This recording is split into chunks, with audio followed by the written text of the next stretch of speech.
Muy buenas tardes, chicos. ¿Qué tal? Muy buenas tardes. Hola. ¿Qué tal? Muy bien, chicos. Muy bien.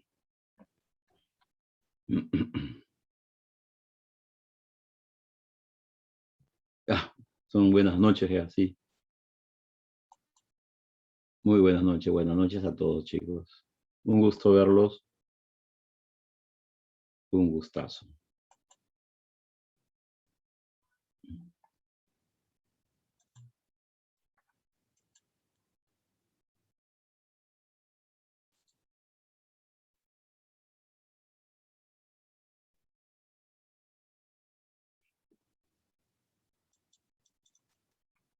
Un ratito.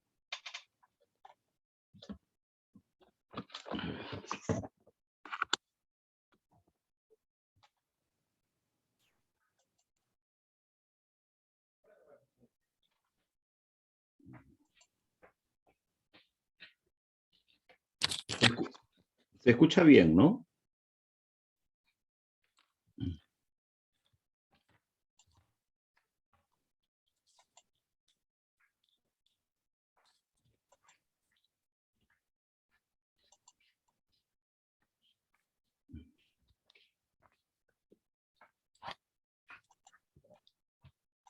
Cuidado con la computadora, ¿no? Porque pasa.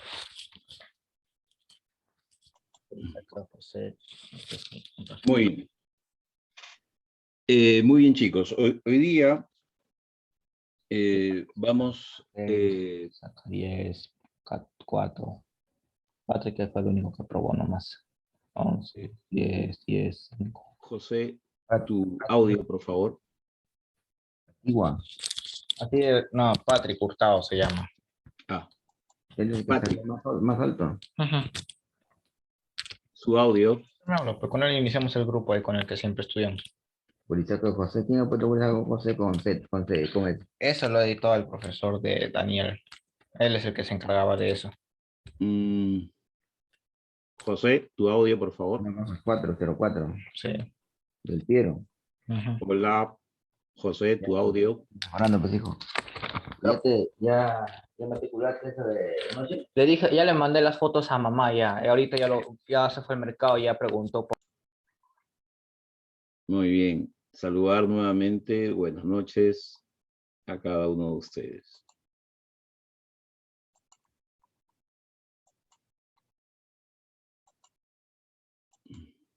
Muy bien. Hoy vamos a trabajar lo que es el formativo y vamos a llegar a algunas culturas también trascendentales, netamente pues regionales, ¿no? Horizonte temprano tiene que ver básicamente con la cultura, digamos, pues, chavín, ¿no?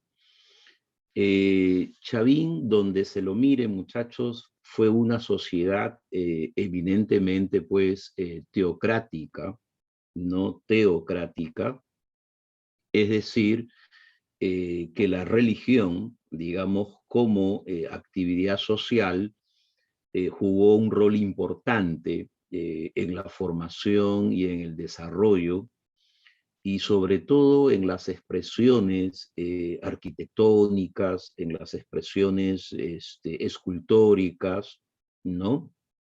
En la mentalidad, en lo que es, digamos, pues, la vida cotidiana, ¿no?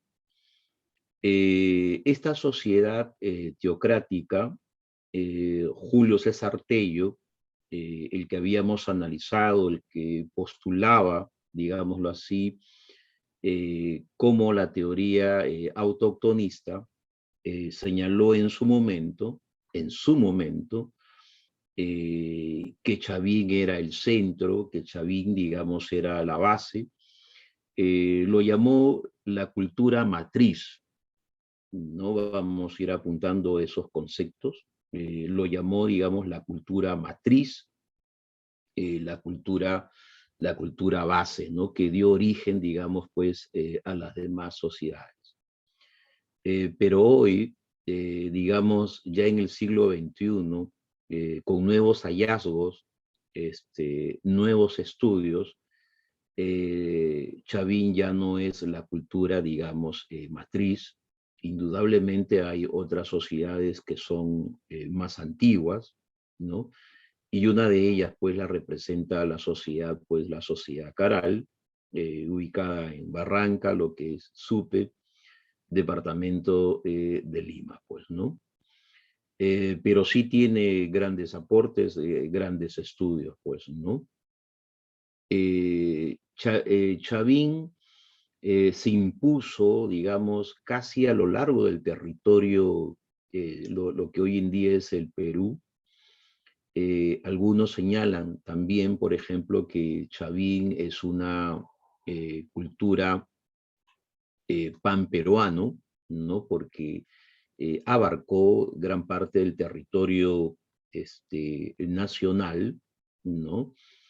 Y no es una frase, sino que eso se evidencia en las arquitecturas, en los hallazgos, en las esculturas, inclusive también en la textilería, ¿no? Y ellos también tuvieron, digamos, pues un arte textil, claro que no como Paracas, pero ya iniciaron todo este elemento, digamos, pues, de carácter escultórico, pues, ¿no? En Cajamarca, por ejemplo, hay hallazgo como el Paco Pampa, que evidencia, digamos, una presencia. También tenemos Cunturhuasi, ¿no? En la localidad de Cajamarca, ¿no? En Trujillo tenemos, por ejemplo, el Caballo Muerto, ¿no? Inclusive en Lima, Garagay, ¿no? Hay aspectos de carácter felínico que expresan, digamos, pues una sociedad panperuana, digámoslo así, pues, ¿no? Porque abarcó gran parte, ¿no? Eh, Algunos señalaban, pues, que Chavín probablemente haya sido un imperio, ¿no? Pero el concepto de imperio es un concepto muy occidental, ¿no? Muy occidental. Entonces, eso es un debate.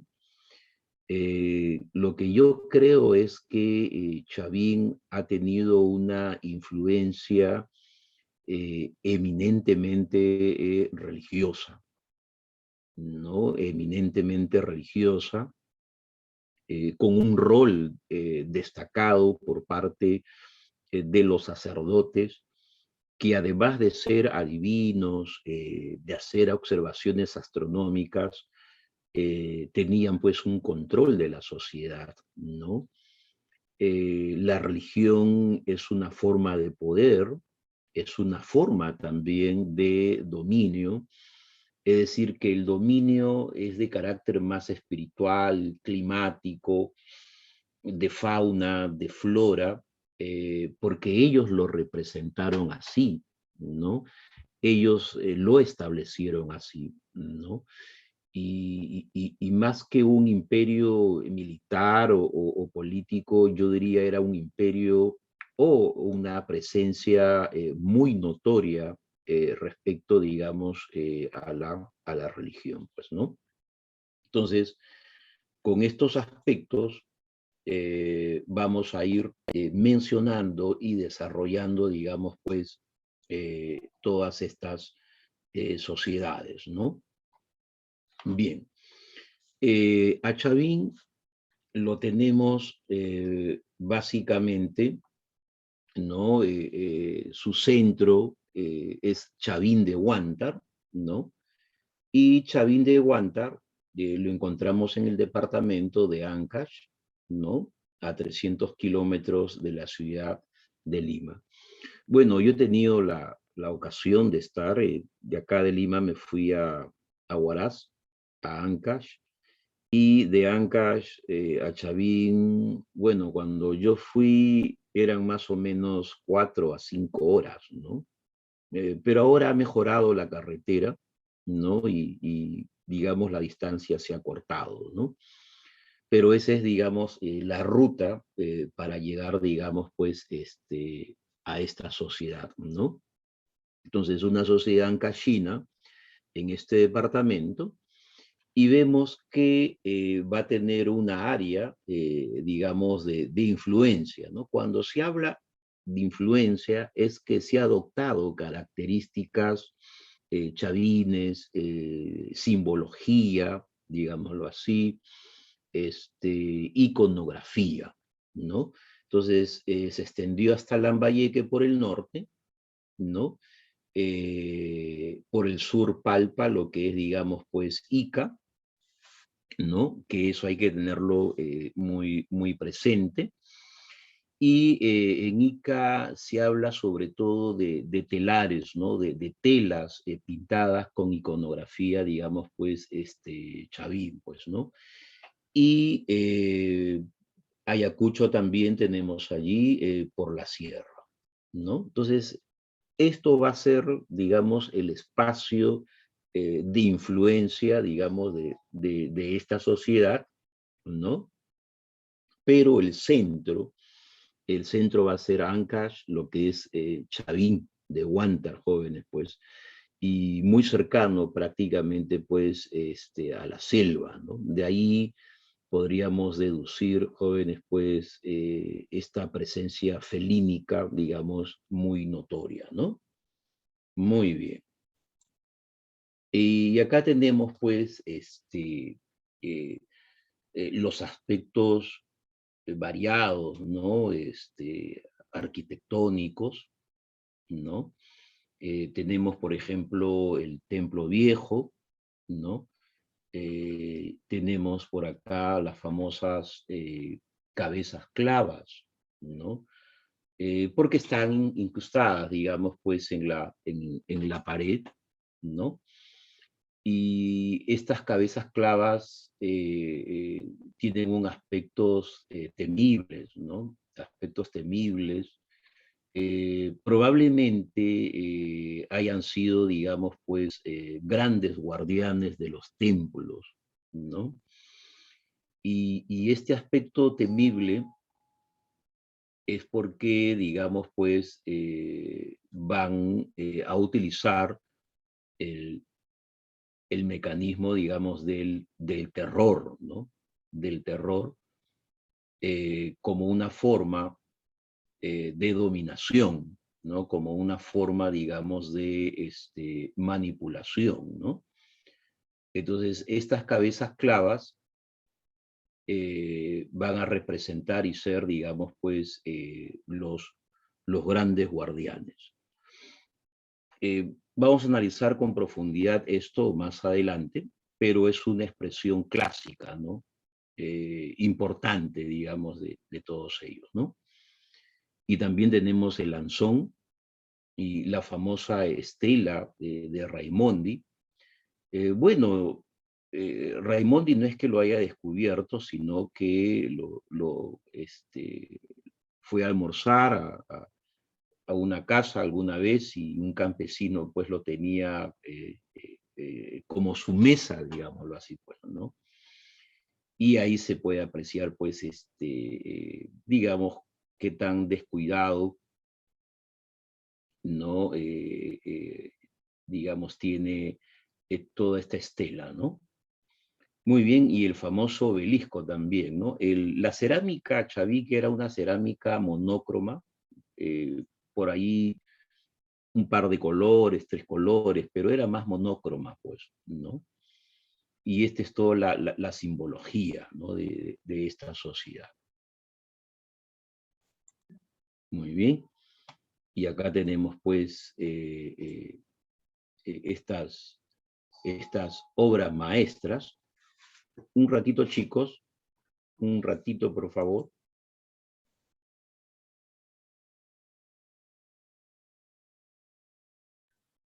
Muy bien. Listo.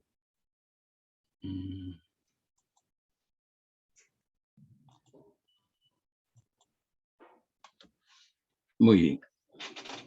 Entonces, ellos utilizaron básicamente la piedra, ¿no? La piedra, y le dieron forma, ¿no? Le dieron forma. Por ejemplo, el lanzón está en la parte subterránea, se encuentra en el templo viejo antiguo, ¿no? Y es que ellos trabajaban espacios, ¿no? El mundo de abajo, el mundo subterráneo, el mundo de arriba y lo que es la parte, digamos, pues, aérea, ¿no? En el mundo subterráneo, y ellos lo expresan, tenemos, por ejemplo, la serpiente, ¿no? Por eso que en la iconografía, en la simbología de la escultura Chavín, vemos una serie de serpientes bien representadas, ¿no? Serpientes, animales del mundo subterráneo, digámoslo así, ¿no? Los dominantes, ¿no? Y el aspecto felínico, que es el mundo de arriba, correcto, el dominante, ¿no?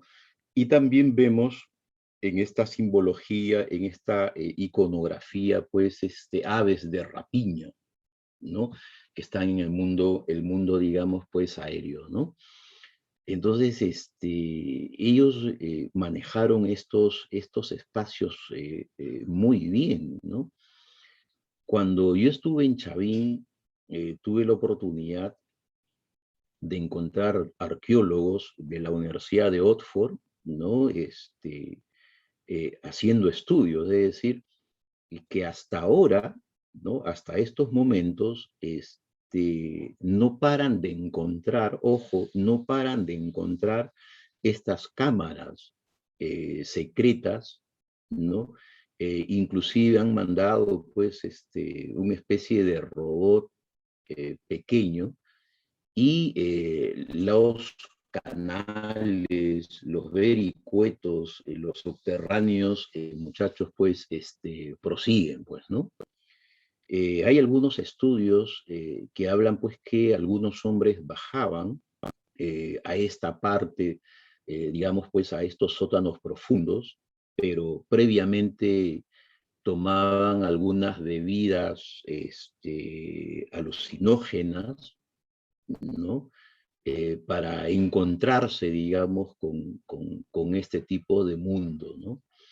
El lanzón está allí, parece que es una columna que sostiene, digamos, al mundo de abajo y al mundo, digamos, de arriba, ¿no? Y toda la simbología, digamos, pues, que tienen, ¿no? La serpiente, el felino, ¿no? Y el ave de rapiña, digamos, o el cóndor, digamos así, pues, ¿no? Realmente, pues, impresionante, ¿no? Vamos a ver. Muy bien.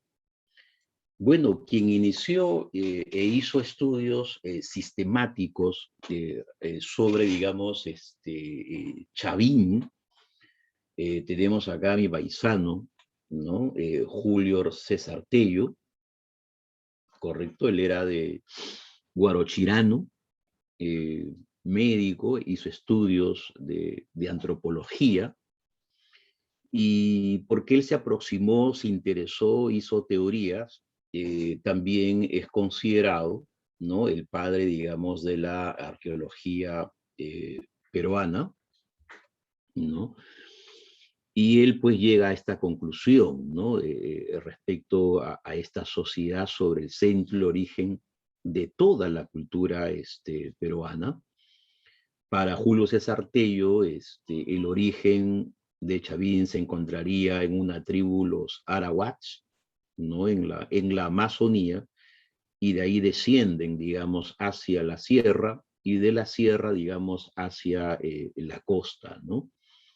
En contraposición de Max Zule, que hablaba que el origen de la cultura peruana probablemente esté, digamos, en la costa, pero previamente que venían desde una visión de la teoría mesocrática, por ejemplo, pues, ¿no? es decir, de América del Centro, pero que en lo que es el territorio peruano, la costa sería pues la base. Ahora, el que sí no se equivocó, bueno, ya en este siglo XXI, el que no se equivocó en el lugar del origen de la cultura peruana es Max Zulle, ¿no? Porque en la costa se encuentra Caral, y Caral, por ejemplo, es más antiguo, digamos, que Chavín, pues, ¿no? En ese sentido, ¿no? Bien. Entonces, Julio César Tello, ahora, no solamente pues descubrió Chavín, también otras sociedades, pues, ¿no? Él fue el que lo llamó la cultura matriz, ¿no? El famoso horizonte temprano, ¿no? Este concepto de horizonte se aplica básicamente a la difusión y a la extensión cultural, por ejemplo, que ha tenido pues esta sociedad, ¿no? Muy bien. Y las piezas, algunas piezas representativas las podemos ver, por ejemplo, en el Museo de Arqueología que está en Pueblo Libre, pues ahorita está en proceso de refracción, ¿no? El anzón monolítico y las famosas cabezas clavas. Habían varias, hoy hay una que está ahí, pues, ¿no? También se han perdido, pues, se han hurtado, se han robado, han hecho tráfico, digamos, pues, ¿no? Pero estas son las expresiones de esta cultura, ¿no? Lo más representativo, ¿no? Y acá tenemos una variedad, digamos, de representaciones, pero yo quiero que se fijen bien en el rostro, digamos, en la boca. Por ejemplo, aquí la boca, ¿qué cosa es la boca, por ejemplo? ¿Qué cosa ustedes observan en la boca ahí, no? ¿Tiene la forma de qué? A ver, pueden observar. Eh, ¿Qué forma tienen?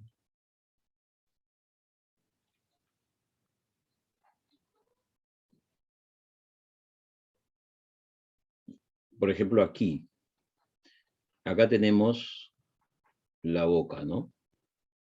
Ya. Y también, ¿y esto que sale, qué cosa sería?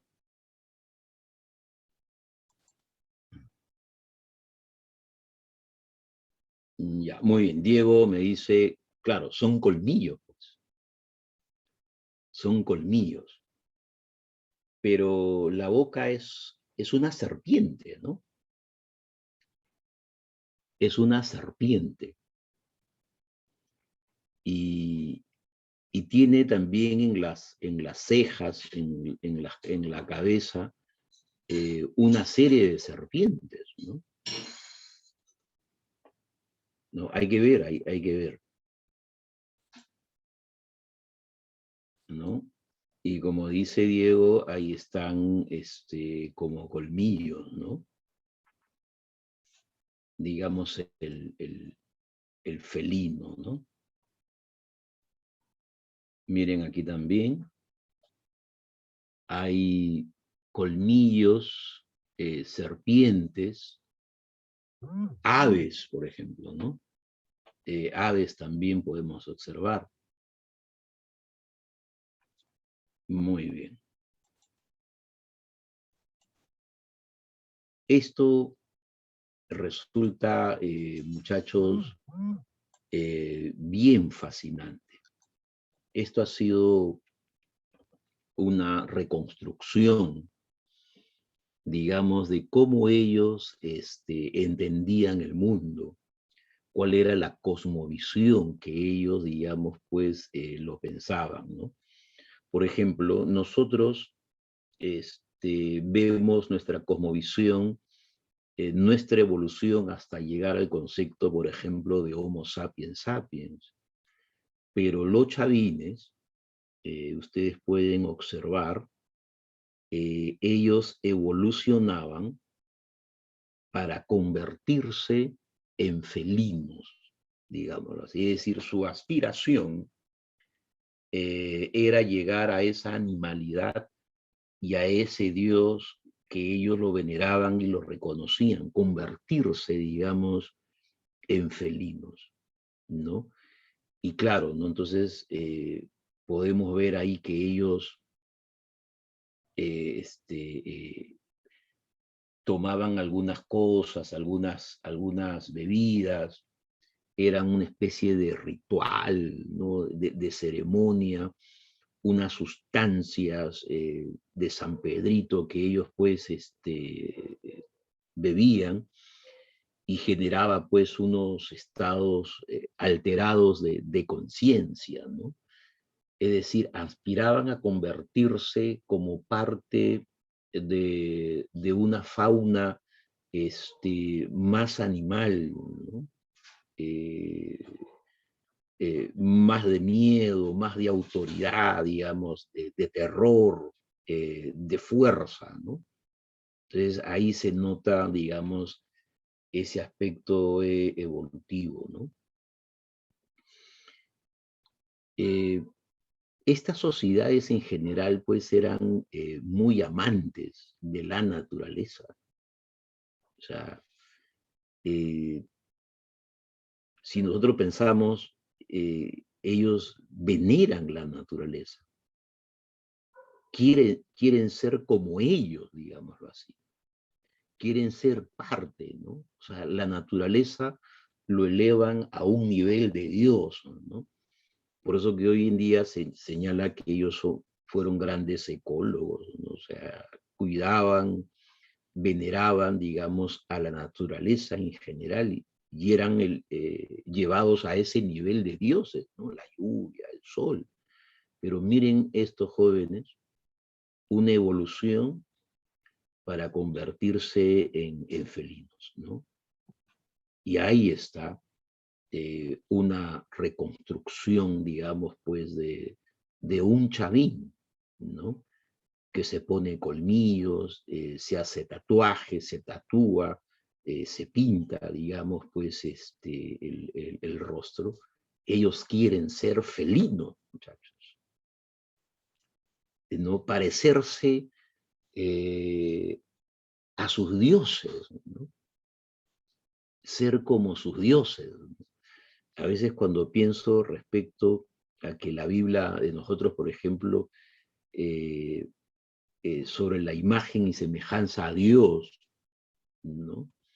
Me pongo a pensar, digamos, cómo los chavines buscaban ser semejantes y muy parecidos y aspirar a ese estado de cosas, ¿no? Y para llegar a ese estado de cosas se hacían en el rostro, ¿no? Se construían todos estos aspectos que estamos observando y con San Pedrito descendían al mundo subterráneo para encontrarse con sus dioses, ¿no? Son creencias, ¿no?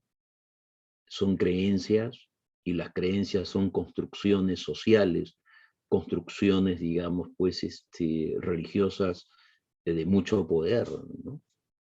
Es fascinante realmente de cómo ellos se representaban y querían ser felinos, ¿no? Cuando yo analizo a Chavín, me quedo impactado, ¿no? Porque uno lo piensa y dice, ¿no? ¿Quién es el animal más destructor del medio ambiente? El animal más destructor del medio ambiente es el hombre, ¿no? De lejos, ¿no? Y supuestamente somos seres inteligentes, ¿no? Supuestamente somos seres racionales, ¿no? La razón, tenemos razón, ¿no? Pero no me imagino un tigre, un jaguar, un puma, destruyendo el mundo, ¿no? comen lo necesario, ¿no? Y luego un proceso de tranquilidad, ¿no? Y los chavines aspiraban a eso, ¿no? Autoridad, poder, descender a ese tipo de mundo, ¿no? Y miren ustedes cómo se representaban a sí mismos, ¿no? Realmente alucinante lo de los chavines. Muy bien. Ahí tenemos la estela de Raimondi, ¿no? Bueno, Raimondi fue un viajero italiano, estuvo en casi toda América, recogía información, estaba interesado en la historia, estaba interesado en la antropología, en la geografía, ¿no? Entonces, en uno de esos viajes, fue a la casa de un campesino llamado Timoteo Espinosa, ¿no? Que, repito, lo tenía como su mesa, digamos, para comer, cenar, ¿no? Y tenía pues ahí realmente una escultura impresionante, pues, ¿no? Se puede ver ustedes ahí, ¿qué cosa ven? ¿Qué cosa es esto? A ver, ¿qué cosa creen que es esto lo que está, digamos, en el lado derecho e izquierdo, ¿no? Observen lo que tiene, por ejemplo, en los pies, ¿no? Inclusive como la correa o lo que sujeta, digamos, observen bien, ¿no? Bueno, arriba tenemos plumas, ¿no? Gran cantidad de plumas, ¿no? El ave rapiña, ¿no? Algunos dicen que podrían ser también serpientes. Dicen que podría ser serpientes. Y también observamos colmillos, ¿no? Se pueden por acá, colmillos, ¿no? Diferentes colmillos, ¿no? Como la correa, por ejemplo, tenemos ahí serpientes. Y en los pies, ¿qué observan ahí en los pies, muchachos? De esta famosa estela.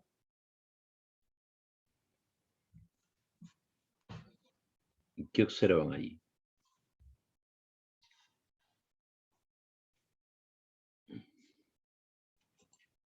Garras, ¿no? Garras, ¿no? Esta es la representación, pues, ¿no? El dios de los báculos. El báculo es como un bastón, el bastón de mando, el bastón, digamos, de autoridad, de imposición, ¿no? O sea, esta estela está representando la serpiente, está representando el felino, ¿no? El ave, y con sus báculos, el báculo, digamos, sinónimo de poder, de imposición, ¿no? De autoridad, ¿no? Entonces, el famoso, el dios de los báculos. Muy bien. Impresionante, muchachos.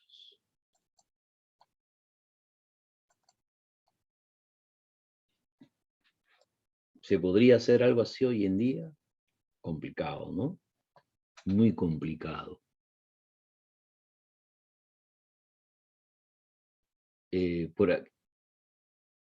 Por acá también, ¿no? Vamos a ver. Colmillos, ¿no? Colmillos por todo sitio. Mírenlo, por favor.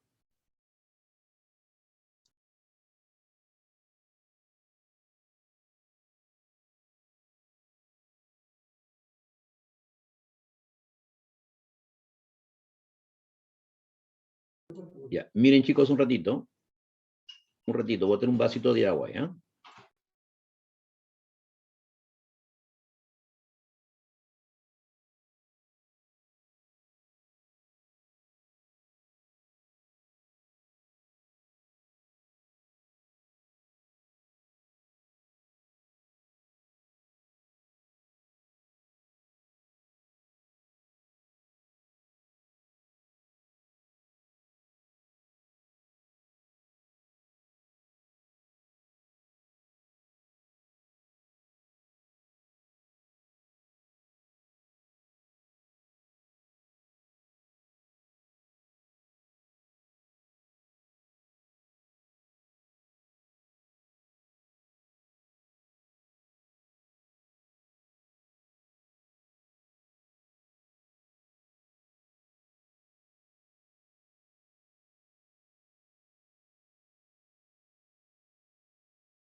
Listo, chicos.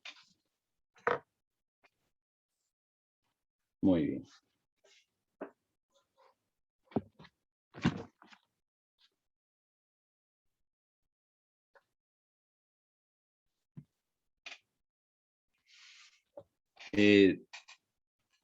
¿Observaron más cosas? ¿Qué más observaron, chicos?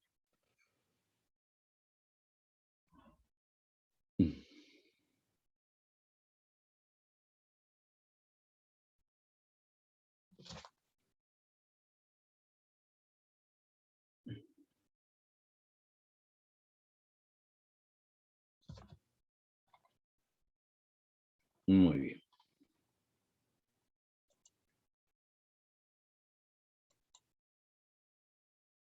Acá está. Con algunas flechas hemos podido ver ahí, ¿no? Tocado de serpientes, otros dicen plumas. Está señalando aquí el báculo y lo que yo te he mencionado, ¿no? La correa, el cinturón, digamos, pues, de serpientes, ¿no? Ahí está. Tremenda escultura realmente.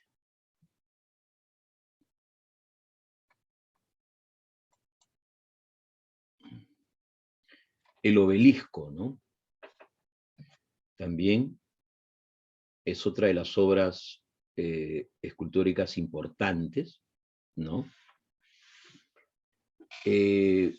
Los chavines tienen muchas metáforas, muchas representaciones, ¿no? Respecto al medio ambiente, respecto, digamos, a la naturaleza, ¿no? El obelisco también es un hallazgo accidental, ¿no? Y hallado, estudiado por Julio César Tello, ¿no? Y tiene, pues, ahí representaciones de lagartos, ¿no? También del mundo animal, pues, ¿no? El águila, el jaguar, ¿no? Que son, digamos, sus representaciones típicas de ellos, ¿no? Acá podemos ver con mayor precisión, ¿no? Colmillos. El de acá es alucinante, el primero, ¿no? ¿Cuántas serpientes, no? Serpientes, garras, ¿no? En San Marcos está viniendo, veo, iconografía.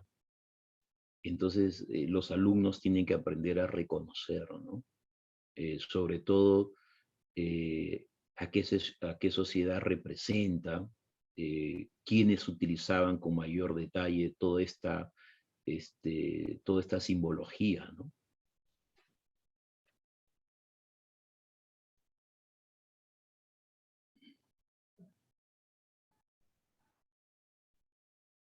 Mírenlo.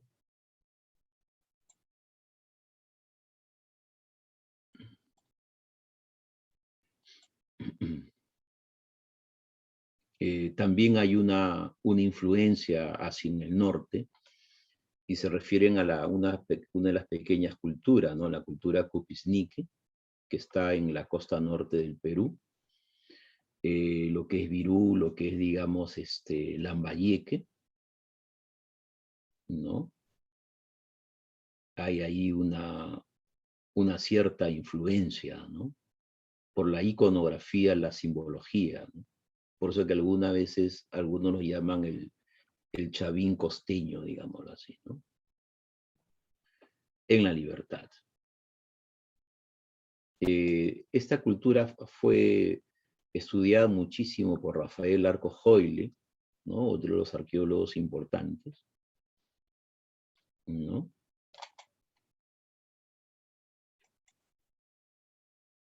Y acá está lo que yo señalaba, ¿no?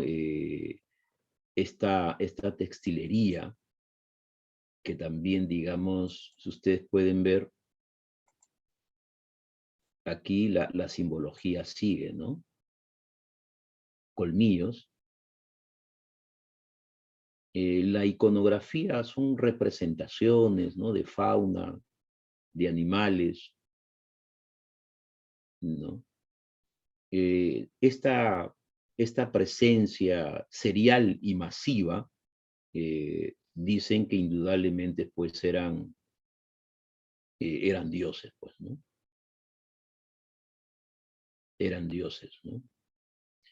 Y son telas, utilizan lana pues de auquénidos, ¿no? En gran medida, y también representan allí, ¿no? Sus figuras, ¿no? O sea, tuvieron también textilería, ¿no? Y acá podemos ver con mayor detalle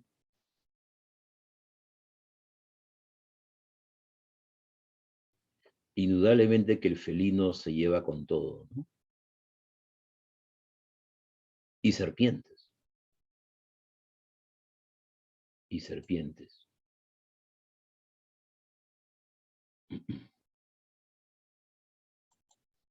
Muy bien.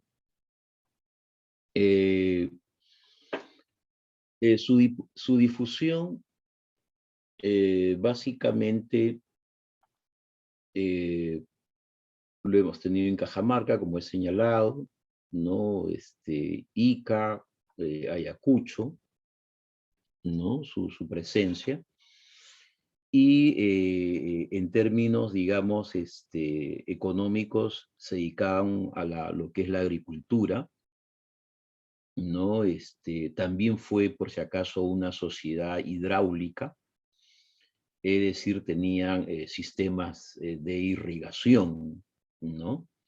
De irrigación, canales, ¿no? Para incentivar mucho lo que es la agricultura, ¿no?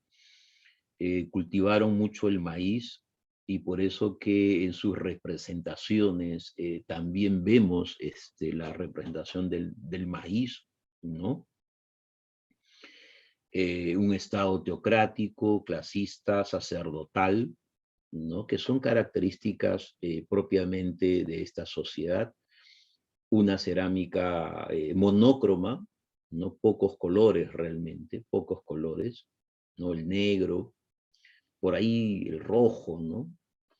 No hay nada como la cerámica, por ejemplo, respecto a los nazcas, ¿no?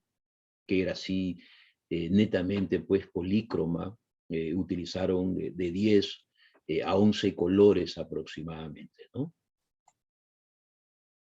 Muy bien. Entonces, el Estado teocrático, ¿no? Teo es Dios, Kratos gobierno inspirado en los dioses, ¿no? Y manejado por sacerdotes que eran adivinos, astrónomos, y tenían el control de la sociedad, ¿no? Indudablemente que habían clases sociales, ¿no? Había una nobleza guerrera que imponía, y habían campesinos. Un elemento fundamental vendría a ser los ayus, ¿no? Siempre cuando nos enseñan respecto a los ayus, nos enseñan en la etapa, digamos, de los incas, ¿no? Pero los ayus como organización comunitaria es muy antiguo, ¿no? Antecede a los incas. Esto inclusive lo tenemos pues en Chavín. Un ayu era una comunidad organizada en base a vínculos, ¿no? De sangre, de parentesco, de origen, digamos, del lugar, ¿no? El ayu fue una de las formas comunitarias más avanzadas, muchachos, del mundo andino, ¿no?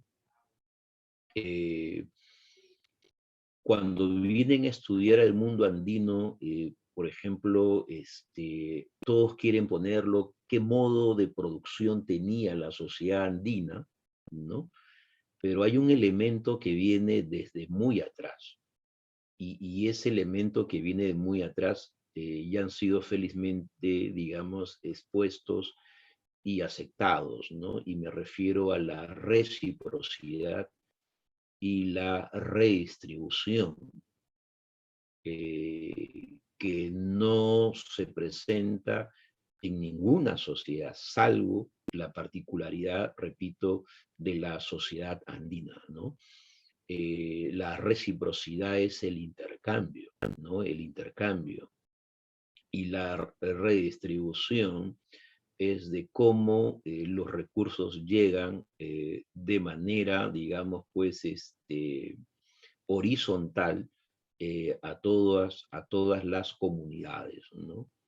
En verdad, los ayllus son ejemplos de desarrollo de las sociedades andinas y lo tenemos también desde Chavín, ¿no? Y eso, digamos, hay que entenderlo.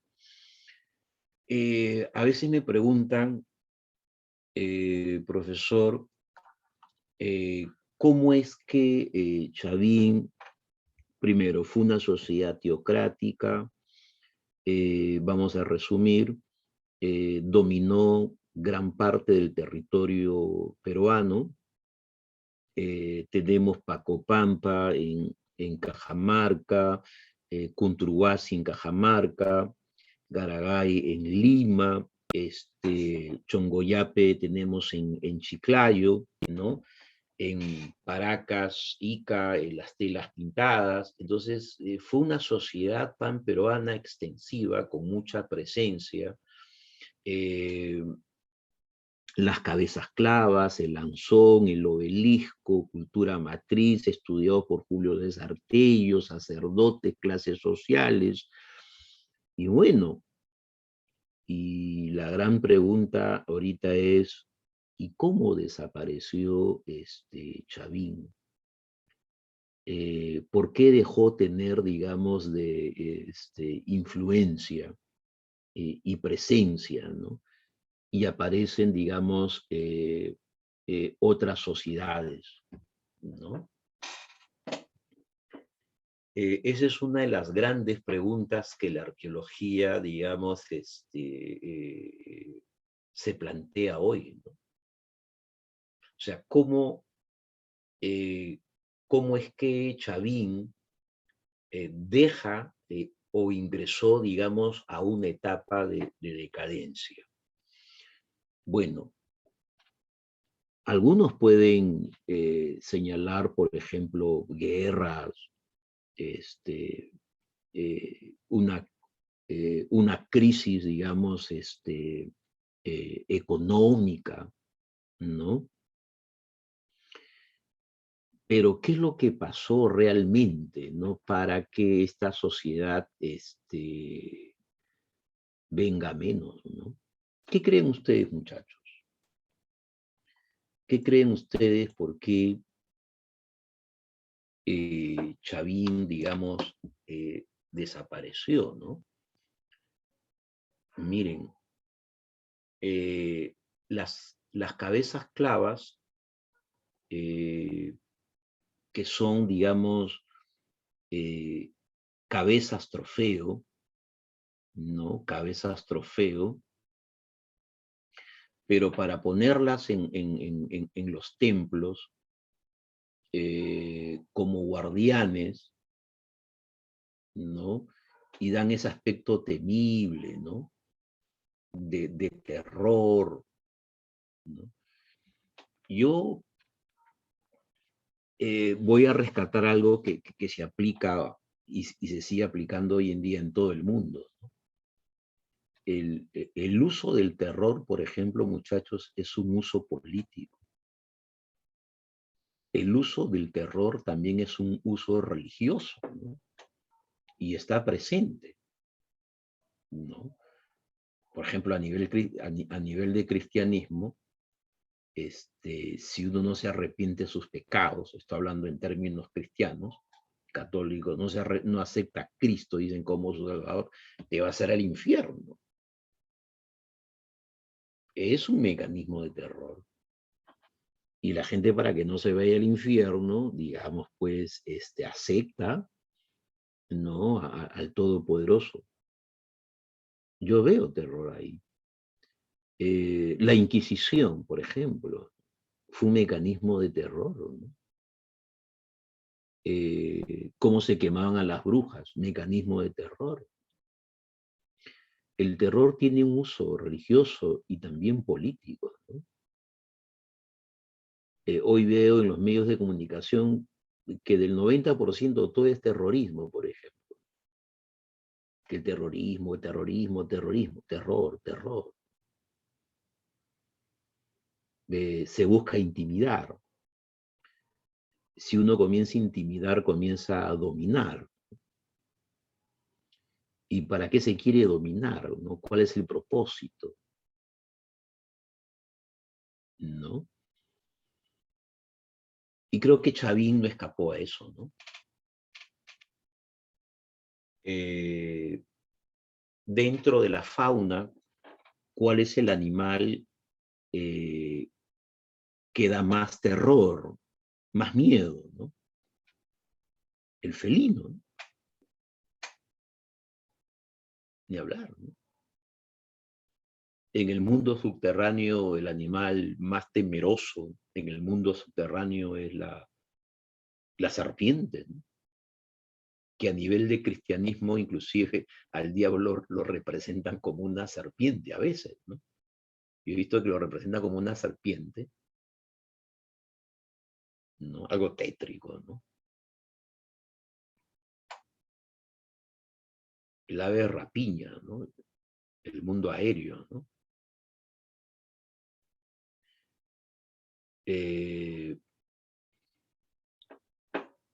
Algunos, por ejemplo, yo tenía un profesor, Makowski, que era, bueno, que es europeo, polaco, y Peter Cowley es un alemán, es un estudioso de Chavín, digamos, estudia Chavín más de 30 años, ¿no? Y yo también le preguntaba esto, ¿no?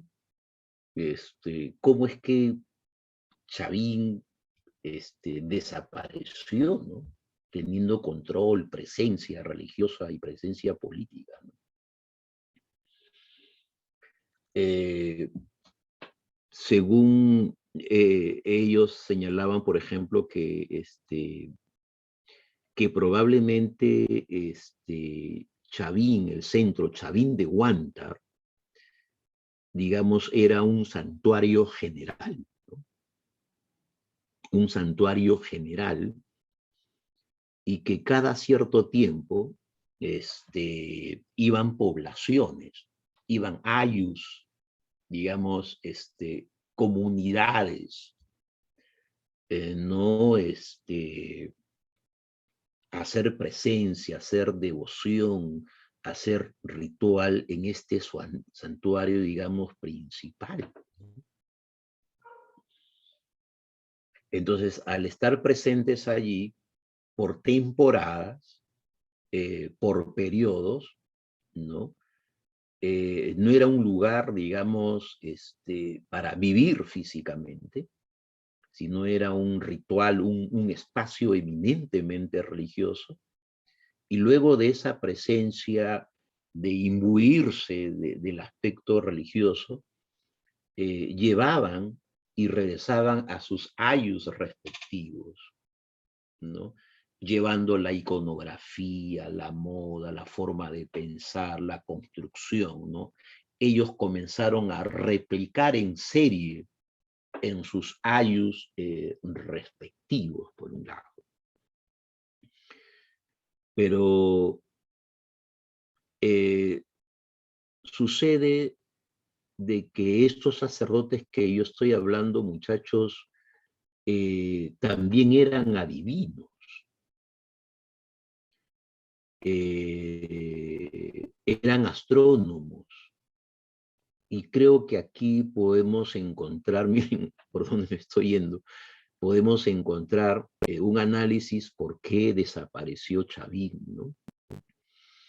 Estos adivinos acertaban con el clima, ¿no? Acertaban con el medio ambiente, ¿no? Eran astrónomos. Pero llegó un momento que las predicciones que ellos hacían para diferentes comunidades y pueblos ya no funcionaban. Y al contrario, ¿no? Si agricultura está relacionado a medio ambiente y si la agricultura es una actividad fundamental para alimentar a poblaciones enteras y como que esas predicciones astronómicas ya no tienen la certeza, entonces dicen que la gente ya no iba en estas caminatas, estas migraciones al templo, ¿no? Porque los sacerdotes, con sus predicciones, les fallaban. Entonces, ya no tenía sentido replicar o de reproducir desde el templo principal a sus ayos respectivos. Y llegó un momento que ya no iban al templo principal, ya no migraban, ¿no? Peter Cowley, un historiador, un arqueólogo alemán, Makowski es polaco, ¿no? Entonces ya no tenía sentido, ¿no? Los sacerdotes astrónomos fallaban muchas veces. Y cuando falla el sacerdote, cuando falla la autoridad, ¿qué pasa, chicos, en la política? Los pueblos dejan de creer en ellos, ¿no? Y los van abandonando, ¿no? En conclusión, todas las cosas que te he dicho, muchachos, Chavín decae porque hay una crisis religiosa medioambiental profunda, ¿no? Y que eso evitó de que ya no haya las peregrinaciones. Ya no tenía sentido replicar porque los adivinos, los sacerdotes, estaban perdiendo, digamos, credibilidad, ¿no? Se pusieron de moda en algún momento. Todos querían ser felinos, ¿no? Como en la política, muchas veces ocurre eso, ¿no? Y cuando una sociedad está en decadencia, aparecen otros dioses, otras formas, otras representaciones. Si te falla un dios,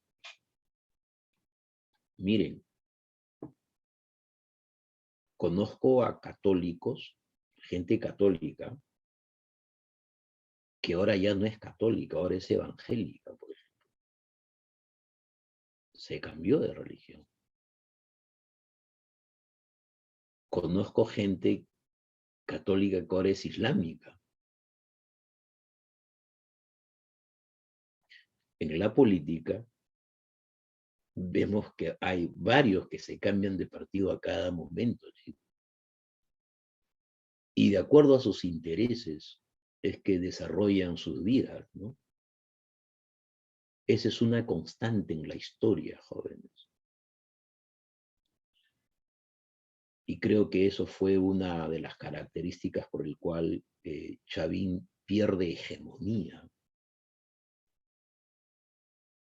¿no? Son como los caudillos, ¿no? O sea, por ejemplo, Hitler, ¿no? Que los adoramos. Estaba perdiendo una, dos, porque pasa algo acá. Ya no es el Hitler invencible. Alguna gente, Hitler. Pero llega un momento, viene la crisis ya, ¿no? Ahí está.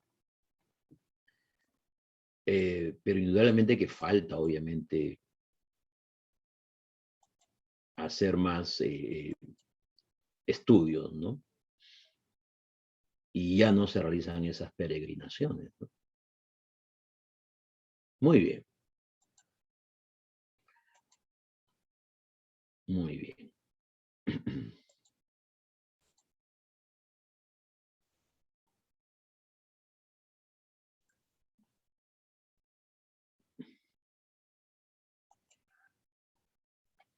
Bueno, otra de las sociedades, digamos, en ese orden cronológico, tenemos a la cultura Paracas, ¿no? Y así como tenemos cosas específicas de los chavines, identificar aquí, ¿no? La cultura Paracas sobresalió, digamos, en textilería. Estos sí fueron impresionantes, ¿no? Textilería, los colores, las temáticas, ¿no? Pero también Paracas va a destacar por sus trepanaciones craneanas. Julio César Tello, también su descubridor y también su estudioso, ¿no? Son catalogados como los grandes cirujanos, ¿no? Los grandes cirujanos del mundo andino, jóvenes, pues, ¿no? Los fardos funerarios, las herramientas que ellos utilizaban, ¿no? Y esto también nos va a adentrar a cosas impresionantes, ¿no? Muy bien. Tenemos entonces que Julio César Tello descubre esta cultura en 1925 con una serie de colegas y amigos, pero siempre se lo pone a Julio César Tello, ¿no? Y también tenemos ahí pues a Toribio Mejía Sexpe, ¿no? También otro arqueólogo, e inician pues excavaciones en la península de Paracas, y estamos hablando departamento de Ica, ¿no? Muy bien. Más o menos tenemos aquí su cronología, ¿no? Paracas realmente es una zona muy desértica, ¿no? Muy desértica.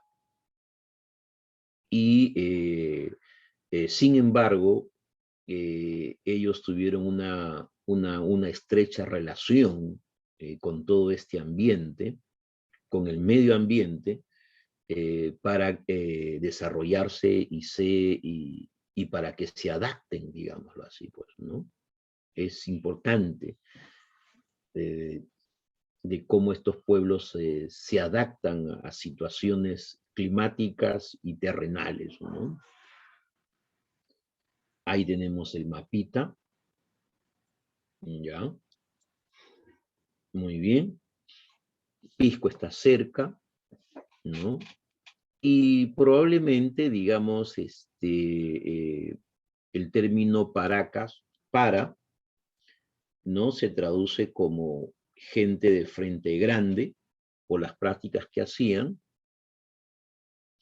o también el término Paracas, según la lingüística, se atribuye a un fenómeno atmosférico, ¿no? Lluvia de arena, por lo que es constante y presente, digamos, en esa zona, ¿no? ¿Correcto? Gente de frente grande, ¿no? Lluvia de arena. Lo que se presenta, digamos, ¿no? Lo que se presenta. Muy bien. Julio César Tello lo va a dividir, digamos, a la cultura Paracas para darle un mejor estudio, ¿no? Por ejemplo, habla de Paracas Cavernas, un momento, y se va a hablar, digamos, de Paracas Necrópolis, ¿no? Con su cronología. Claro está que Cavernas, por ser más antigua, hay cierta influencia, digamos, de Chavín, cierta presencia de Chavín, ¿no? Pero sobre todo, esta forma o esta primera parte se debe, digamos, a la forma como ellos entierran, digamos, a sus muertos, ¿no? En especies de formas de botellones, no de botellas, o de un botellón, digámoslo así, ¿no? Y en la parte inferior podemos apreciar los numerosos fardos, ¿no? Ahora, estos fardos tienen, digamos, un sinnúmero de mantos y mantos y mantos, pero también se ha descubierto que los han enterrado con recursos, digamos, con alimentos, porque en el mundo andino, ojo, en el mundo andino ellos creían también en la otra vida, o sea, pasaban a otro tipo de vida. Y por eso que en ese otro tipo de vida iban a necesitar los recursos, ¿no? Los recursos para alimentarse. Quiero incidir en esta parte, chicos, esta cuestión de los recursos. ¿Por qué? Cuando lleguemos al Tahuantinsuyo, y les voy a hacer, perdón, les voy a hacer la pregunta, ¿por qué cayó el Tahuantinsuyo? Vamos a analizar ahí varios puntos, ¿no? Guerras civiles, epidemias, enfermedades, pero hay un factor que se está trabajando hoy en día, por qué decae el Tahuantinsuyo. Y eso tiene relación con lo que estoy explicando ahora, ¿no? Miren, cuando el Inca moría físicamente,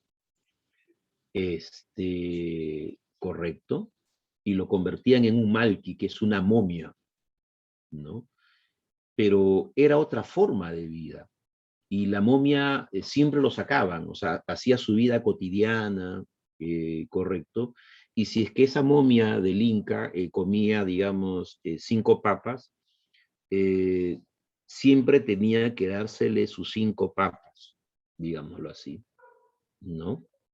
Porque vivían, pues, ¿no? Y necesitaban esos recursos. ¿A qué voy? Voy de que los incas, al morir físicamente, ¿no? Ellos en la otra forma de vida seguían consumiendo los mismos recursos, él y su familia. Entonces, una hipótesis muy fuerte que se ha llegado a deducir es que una de las grandes crisis que se presenta en el mundo andino es justamente que los recursos comenzaron a escasear y eso generó una pugna entre las panacas, entre las familias, por un lado. De ahí vienen las guerras civiles, ¿no? O sea, ¿por qué Huasca y Atahualpa, digamos así, ¿no? Entonces, en Paracas observamos, ¿no?, que esos fardos funerarios tenían todos los alimentos, tenían todo lo que iban a necesitar en la otra forma de vida, ¿no? Entonces, la diferencia entre el Paracas Cavernas y Necrópolis es por la forma de cómo entierran, ¿no? Por ejemplo, en Paracas Necrópolis es de forma rectangular, ¿no? Necrópolis es un tipo de tumba, digamos así, ¿no? Es un tipo de tumba, ¿no? Y que también los entierran con sus alimentos, ¿no? Entonces, ahí está, ¿no? Esta diferencia, ¿no? Ahora, el Paracas Cavernas, por ejemplo, tiene una cerámica multicolor, es decir, van a utilizar varios tipos de colores, digámoslo así, ¿no? Paracas Cavernas fue una sociedad agrícola, fue una sociedad, digamos, pues, guerrera, ¿no? Y dentro de las actividades que ellos tenían, en la agricultura, pues, cultivaban el frijol, el payar, el camote, tipos la yuca, tipos de frutas, también lúcuma, ¿no? El tumbo. ¿Han comido tumbo? Por si acaso ustedes conocen el tumbo. El tumbo, tiene bastantes pepitas, ¿ah? Y es un poco ácido, ¿no? Bueno, el pacae sí es más conocido, ¿no? Cultivaban maíz, el algodón, ¿no?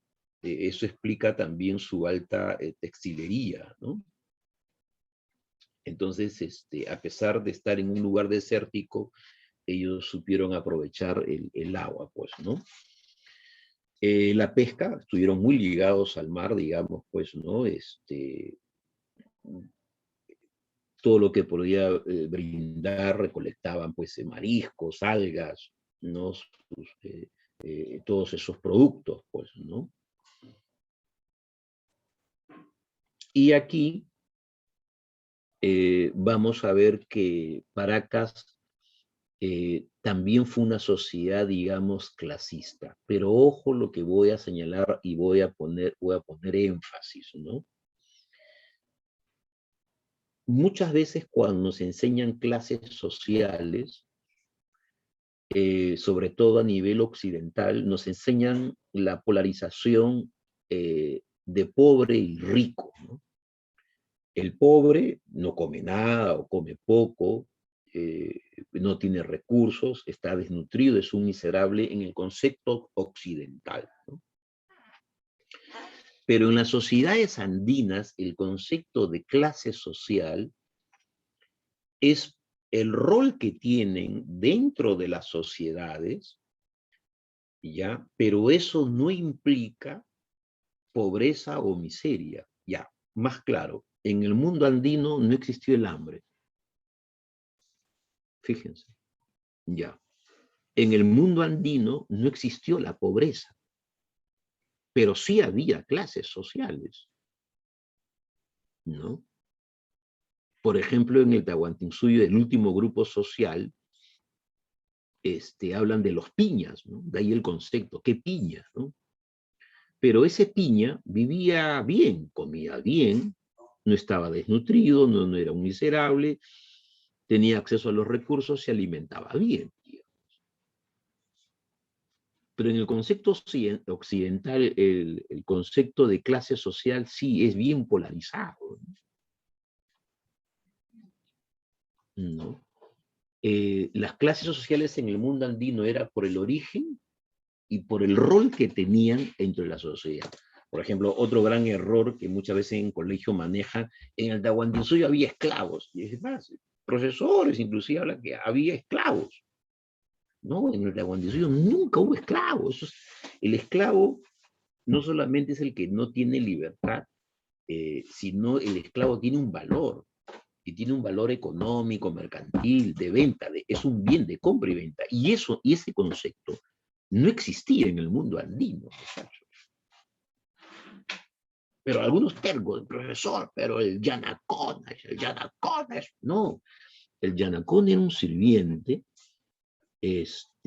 probablemente castigado, ya castigado, pero no implicaba de que vivía mal, en pobreza, miseria, ¿no? Es el rol que le correspondía por un mal comportamiento. Pero inclusive el texto y diversas instituciones, el yanacón es un esclavo. No había esclavitud. La esclavitud vino con los españoles que esclavizaron a los negros. Claro, no de acá, porque los trajeron, obviamente. Profesor, ¿y los indígenas eran esclavos? No, no eran, tampoco eran esclavos. Fueron tratados como esclavos, fueron explotados, pero otra cosa es el concepto de esclavitud.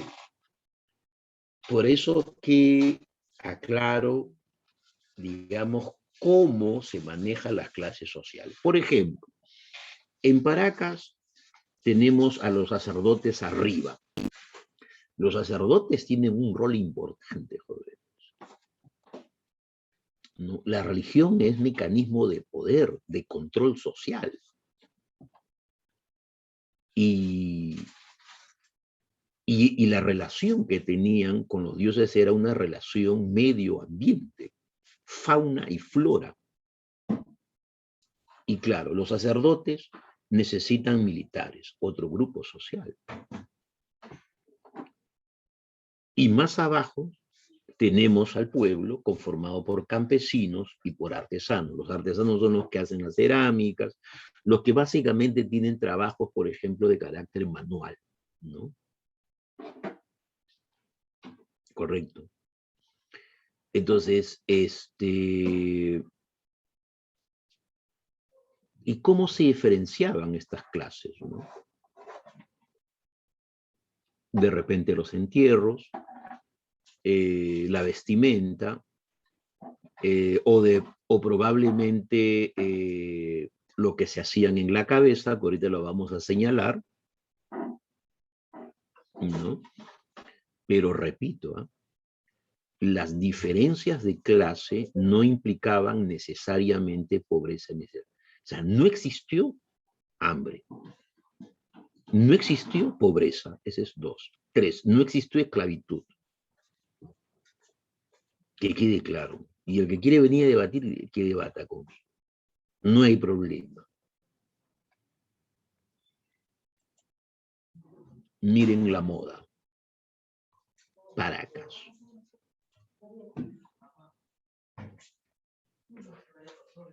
Probablemente para diferenciarse de otras sociedades. Se alargaban la cabeza. Sinónimos de estatus, de prestigio, ¿no?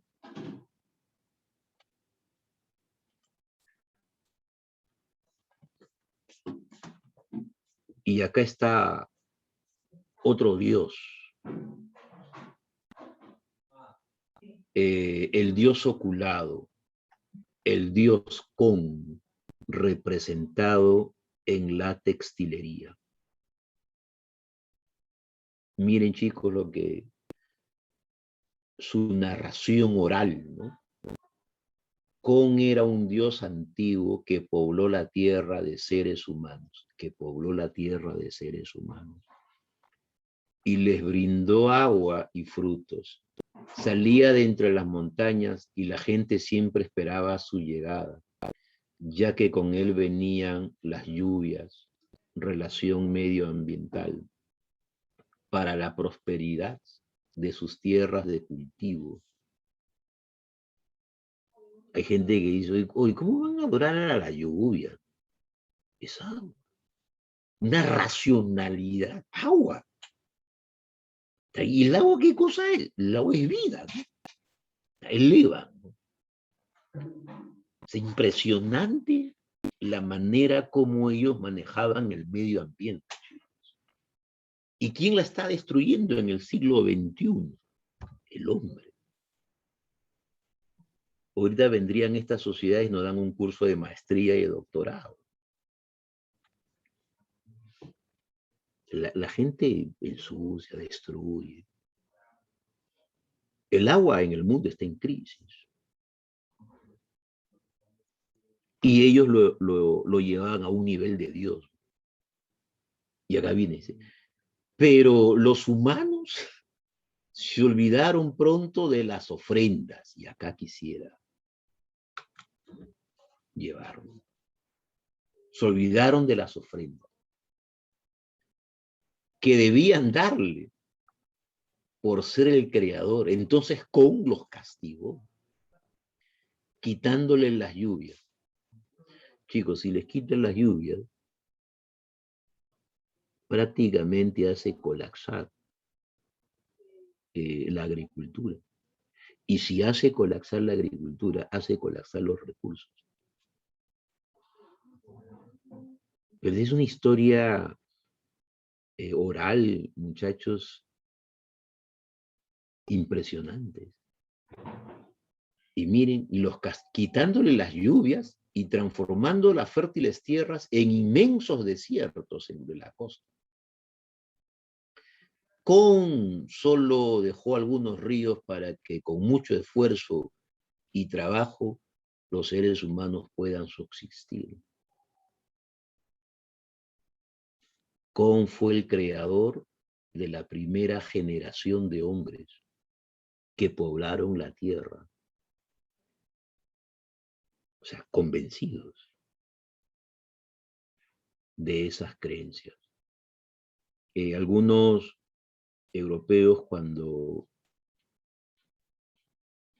analizaron los sacrificios humanos, dijeron qué bárbaros, qué sanguinarios, ¿no? Y es otra mentalidad, es otra forma de ver el mundo. Si la naturaleza te regala vida, entonces hay que regalarle vida a la naturaleza, esa lógica que ellos tenían, impresionante. Y cuando los climas comenzaron a fallar por cuestiones de clima y medio ambiente, hubo mayor sacrificio. Por ejemplo, y esto lo vamos a ver con los mochicas, el fenómeno del niño. Y se han encontrado más de 300 tumbas de niños jóvenes. Y el fenómeno del niño, pues, ayer y hoy afectan de una manera y los dioses no le daban respuesta. Una hecatombe, ¿no? Son los fenómenos climatológicos también factores de decadencia de los pueblos, sí.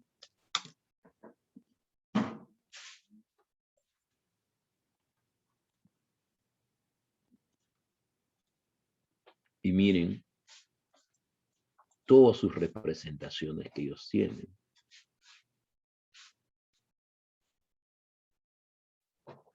Cómo aparece.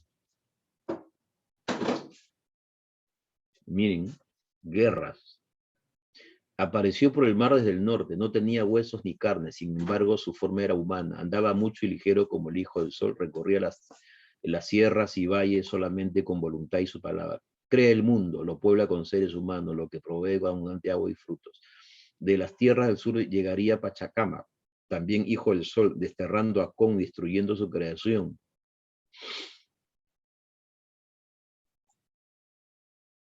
Y acá vienen las prácticas, ¿no? Las prácticas paracas.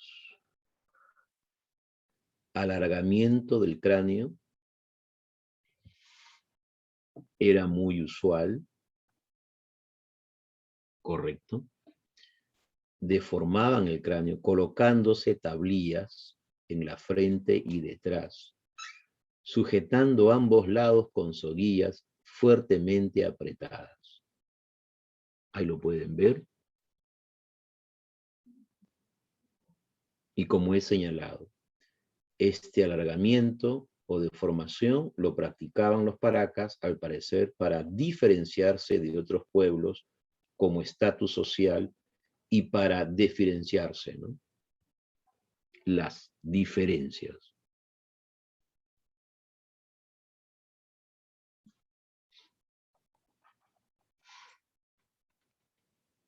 Esto es bien alucinante. Ahora, las trepanaciones lo hacían por cuestiones médicas, curativas, y se ha demostrado que fueron un éxito estas operaciones, muchachos. fueron un éxito. Por las ondas, garrotes, peleas y las guerras, hacían intervenciones quirúrgicas, digámoslo así. Ponían placas de metal para taponear los agujeros en la cabeza, ¿no? Porque de la cabeza no solamente salen las buenas ideas, salen las malas ideas también, ¿no?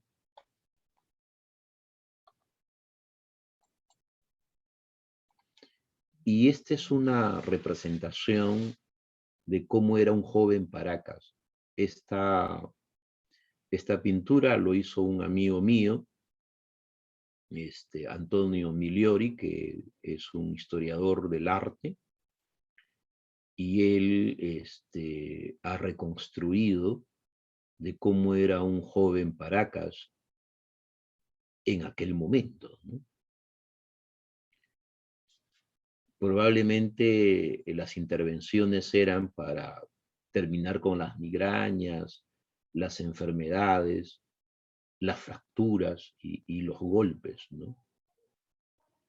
El historiador Antonio Migliori Céfalo, es peruano, por si acaso de origen italiano, tiene una serie de pinturas referido a la reconstrucción del mundo andino, ¿no? Eran intervenciones quirúrgicas, ojo, en personas vivas, ¿no? ¿Cuánto haríamos esto? Porque siempre se pensó que decían, no, lo hacían sobre cadáveres, ¿no? Personas vivas, ¿no? ¿Cuál era el objetivo? Aliviar debido a fracturas, producto de ondas, guerras, y otro con fines míticos religiosos, ¿no? Ellos creían que de esos huecos salían los malos espíritus y habría que taponear esa zona. Repito, fueron exitosas. Procedimiento. Se cortaba una sección cuadrangular, o sea, una marcación, proceso de incisiones, raspado, barrenado, con mucho cuidado para no dañar la masa cerebral, ¿no? Se retiraba el hueso dañado, se cubría con una lámina de metal, ¿no? Algunos dicen con un pedazo también de calabaza,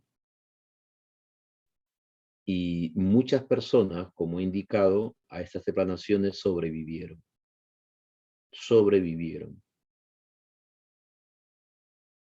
¿no? Se ha podido observar también que después de estas operaciones hubo una regeneración postoperatoria.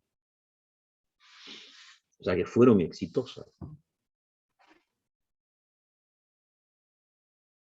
Y acá está todo el procedimiento, ¿no? Se hacían a los guerreros, pues, ¿no? Por los golpes, ¿no? Dice, profesor, en esa época no había anestesia, bien. Se le adormecía al paciente con chicha o coca. Y la coca, jóvenes, que es una planta andina, cómo adormece, ¿eh? Y adormece bien, ¿no? Entonces ahí está. Ahí está su forma para aplacar, digámoslo así, el dolor, ¿no? Se le rapaba toda la cabeza, muchachos. Se hacían trazos. Se raspaba con cuchillo de piedra, obsidiana, ¿no? Un tipo de piedra, para destapar el cráneo. Se utilizaba hasta dientes de cachalote, ¿no? Y sellaban el agujero con una lámina de oro para formar el callo óseo, ¿no? Y ahí están las herramientas que lo podemos ver. Fresas de obsidiana, algodón, utilizaban gasa, bisturí. Realmente un pueblo muy avanzado. El mundo andino fue un mundo muy, muy desarrollado.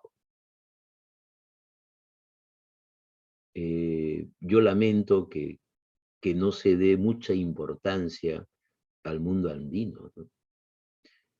Y quienes dan mucha importancia son muchos extranjeros.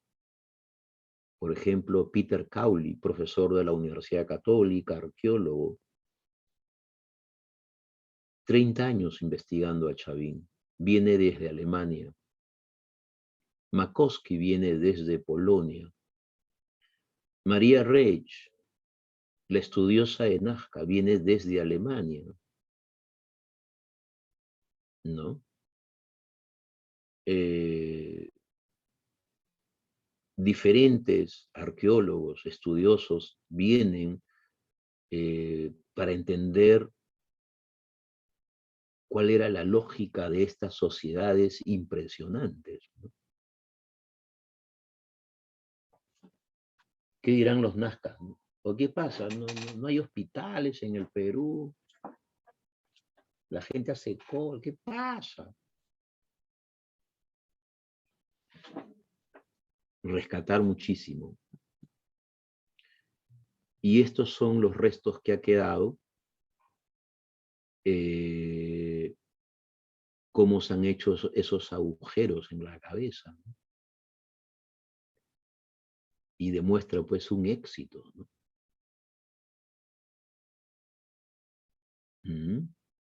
Esto ya es estudio de antropología forense, ¿no? Terrible. Y acá está una descripción también sobre la importancia de los fardos, de estos fardos funerarios, ¿no? Los cadáveres envueltos, ¿no? Tenían bastante respeto por el cadáver, ¿no?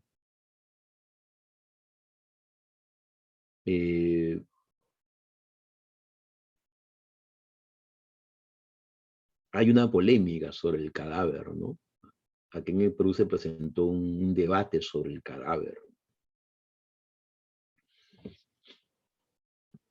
Pero los hombres en general tienen que aprender a respetar los cadáveres. Y este es un ejemplo, ¿no? ¿Ustedes creen que solamente esto lo hacían a los hombres buenos? No, a todos.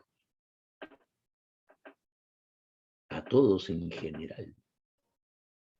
De acuerdo al rol que habían tenido en la sociedad y a la posición, ¿no? Los bordados, los telares, los alimentos. Por eso que muchas veces en los cementerios populares todavía se han quedado con esa mentalidad, la gente le lleva comida a los muertos, le lleva trago, cerveza, ¿no? Bailan, ¿no? Viene del mundo andino, ¿no? El respeto por el muerto, ¿no? La consideración que se debe tener a un muerto.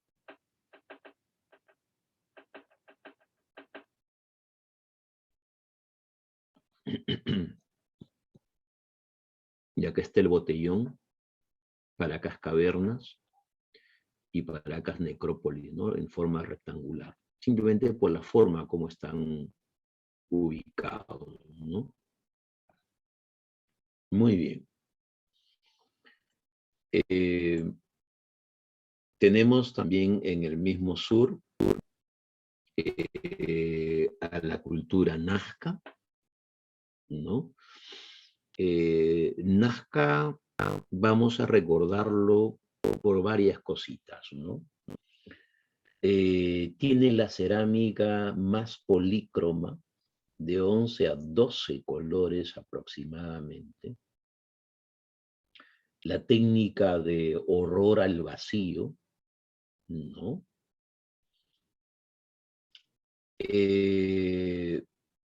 Las famosas líneas,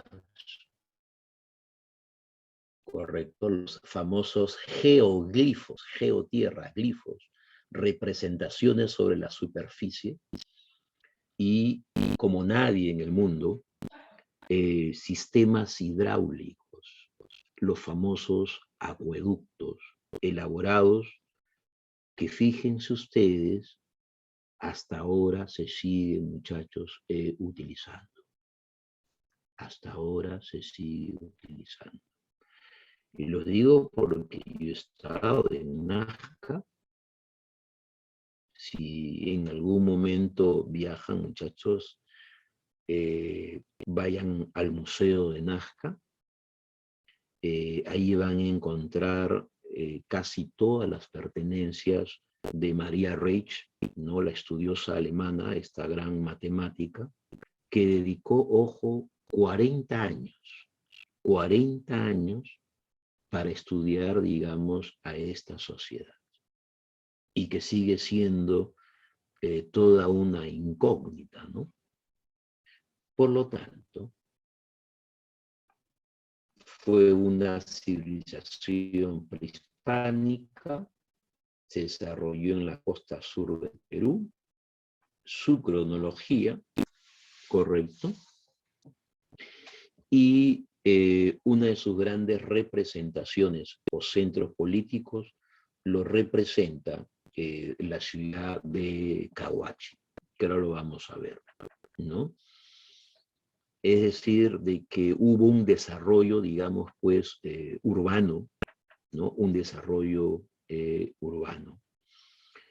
Eso habla mucho de la vida cotidiana, de la organización, correcto. Y por eso que Cahuachi está representada como la capital y el centro de esta sociedad, ¿ya?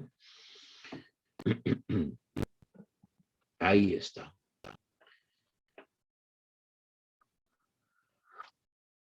Lo que queda de Cahuachi, jóvenes. Un centro urbano.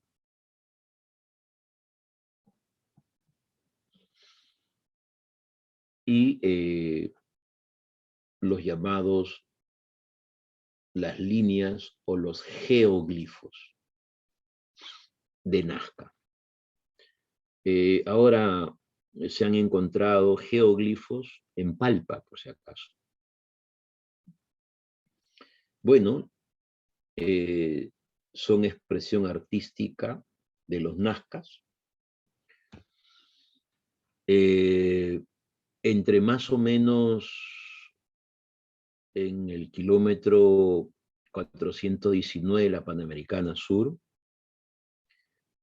hay una gran cantidad, digamos, de líneas, 10.000 líneas más o menos, ¿no? En una área de 350 kilómetros aproximadamente.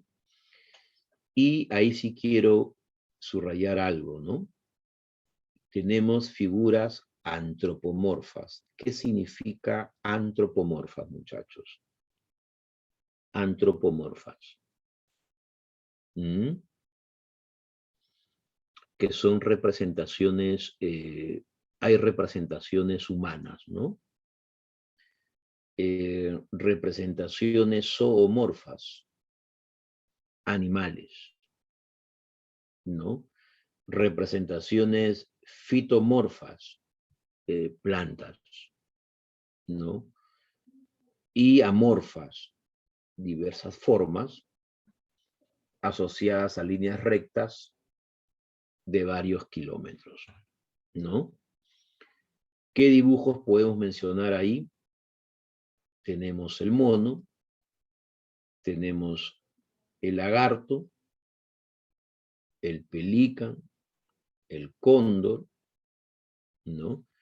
El colibrí, que es bien famoso, el hombre lechuza, ¿correcto? Todos ellos están representados.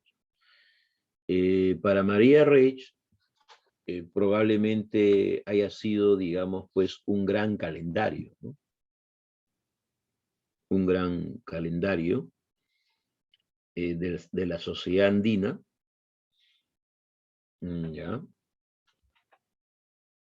Otros hablan de influencias extraterrestres, etcétera, pero yo lo veo como una gran representación y consideración a toda la fauna, a toda la naturaleza, elevados a dioses, ¿no? Por su importancia que tienen justamente para la naturaleza. Perfectas, muy bien elaboradas, ¿correcto? Han intervenido una serie de personajes, pero siempre se lo recuerda a María Reis porque dedicó 40 años, digamos pues, al estudio de estas líneas. Y como yo decía, se han encontrado mayores líneas en Palpa. Un arqueólogo de la Universidad Católica está investigando estas representaciones. Parece que dicen que son más numerosas que la de propiamente de esta localidad de Nazca. Entonces, cada vez el mundo andino nos va sorprendiendo en general. Y mundo andino yo lo llamo no por la sierra, sino por la repercusión en todo el territorio, ¿no? Y por la influencia que ha tenido, ¿no? Entonces, creo de que este es un encomio, una alabanza y una representación a toda la fauna, a toda la naturaleza. Por eso que dicen que las pampas posiblemente hayan sido un lugar sagrado donde se realizaban ceremonias, rituales. Estas líneas podrían ser caminos o seques, ¿no? Seques son como caminos abandonados. Si nosotros vemos, muchachos, la forma que tiene el mapa, por ejemplo, el Tahuantinsuyo, para dar un ejemplo, tiene toda la forma del recorrido de la cordillera de los Andes, que prácticamente trasciende casi toda América del Sur, por ejemplo.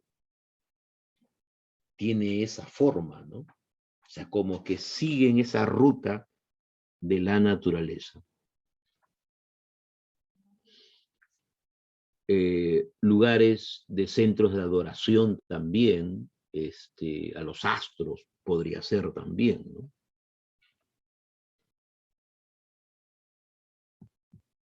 Y acá tenemos, ¿no? Miren, la ballena, el pájaro, acá está el lagarto, el árbol, fitomorfas, plantas, manos, antropomorfas, perro, zoomorfas, trapezoide, pájaros, zoomorfas, la araña, el colibrí, ¿no? Cantidad de trapezoides.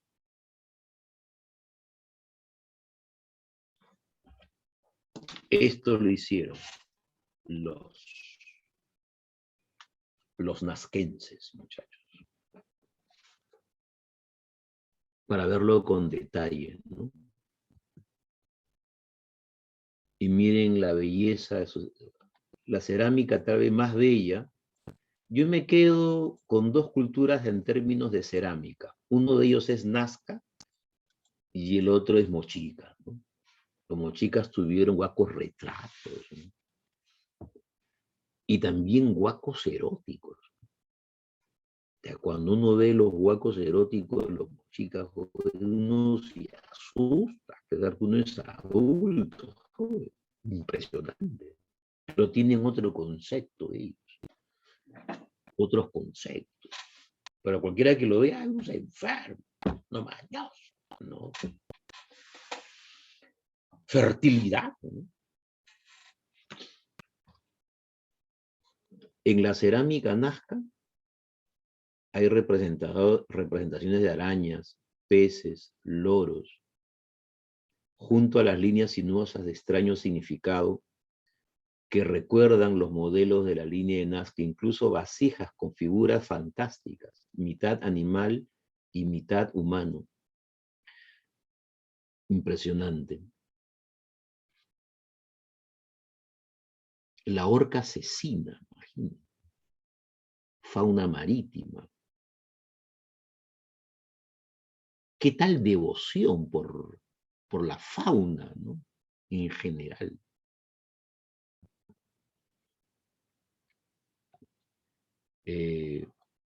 Hace estribo, forma globular,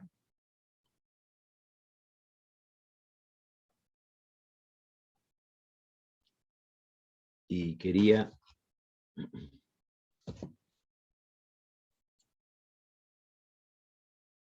miren ahí, cerámica hermosa, ¿no? Representaciones, y esto ya no. Ahí quería llegar. A los nazcas se los va a recordar por las cabezas trofeos. Las cabezas trofeos.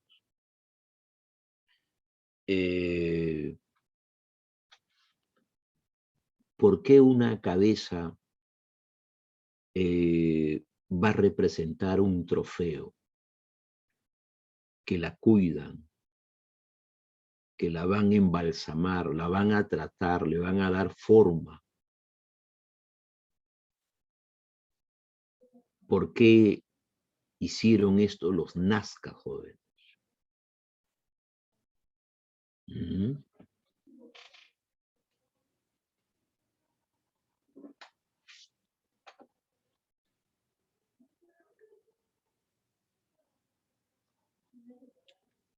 La cabeza es la parte principal del cuerpo, ¿no? Donde se generan las buenas ideas y las malas ideas, y puedan representar un peligro. Si tengo la cabeza de mi enemigo, he triunfado, lo controlo, lo domino. Es parte de mi victoria.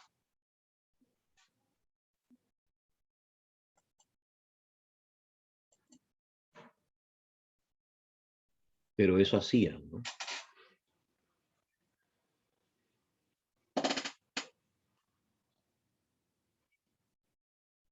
En la Revolución Francesa, la parte principal que buscaron para terminar con los enemigos era cortarle la cabeza, jóvenes, con el arma de la guillotina. Los españoles, ¿qué hicieron cuando vinieron? A todos los incas o a la nobleza inca, sin excepción, les cortaron la cabeza. Atahualpa fue decapitado. Titu Cusi Yupanqui, Tupac Amaru I, Tupac Amaru II, fueron decapitados. desmembrados, ¿no?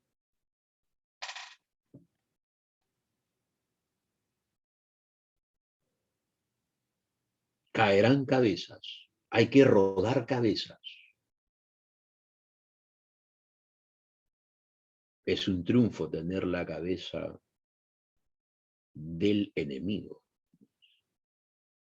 Si no ingresas, cortaremos cabezas. Ajá. Puede ser, muchachos.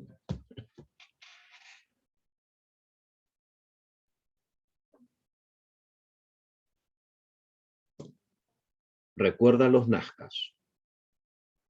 Cerámica polícroma. Sistemas hidráulicos. Acueductos. Líneas de Nazca. Cabezas trofeo. Paracas textilería. Trepanaciones craneanas.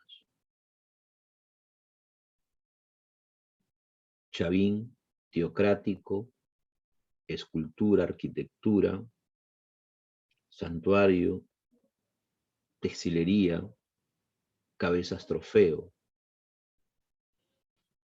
culturas y sociedades andinas, chicos. Muy bien.